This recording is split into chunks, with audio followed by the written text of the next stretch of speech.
ঈদ উদযাপনে নারীর টানে বাড়ি ছুটছে মানুষ। তবে দফায় দফায় বৃষ্টিতে মহাসড়কে চরম ভোগান্তি পোহাতে হচ্ছে যাত্রীদের। বিভিন্ন বাসস্ট্যান্ডে অপেক্ষমান মানুষ দোকান ও ছাউনিতে আশ্রয় নিলেও ভোগান্তির শেষ নেই খোলা ট্রাক, পিকআপ ভ্যান ও মোটরসাইকেল আরোহীদের। মঙ্গলবার সকাল থেকে পদ্মা সেতু এলাকায় যানবাহনের চাপ ছিল স্বাভাবিকের তুলনায় বেশি। তবে বৃষ্টিতে কমে আসে যানবাহন। স্বস্তিতে ঘরে ফিরছেন দক্ষিণ পশ্চিমাঞ্চলের ২১ জেলার মানুষ।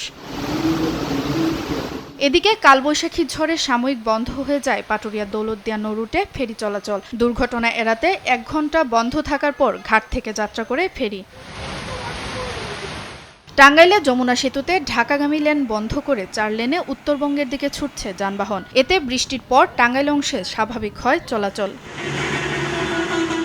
টানা বৃষ্টিতে সিরাজগঞ্জের হাটিকুমরুল গোলচত্বর এলাকায় থেমে থেমে চলছে যানবাহন। বিশেষ করে যমুনা সেতুর পশ্চিম পাড় থেকে হাটিকুমরুল ইন্টারচেঞ্জ পর্যন্ত যানবাহনের দীর্ঘ সারি রয়েছে।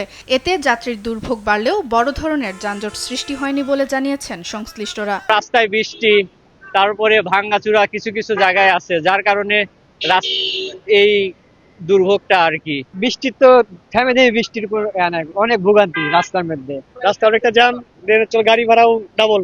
যাত্রীদের নিরাপত্তায় মহাসড়কগুলোতে নেওয়া হয়েছে পর্যাপ্ত নিরাপত্তা ব্যবস্থা।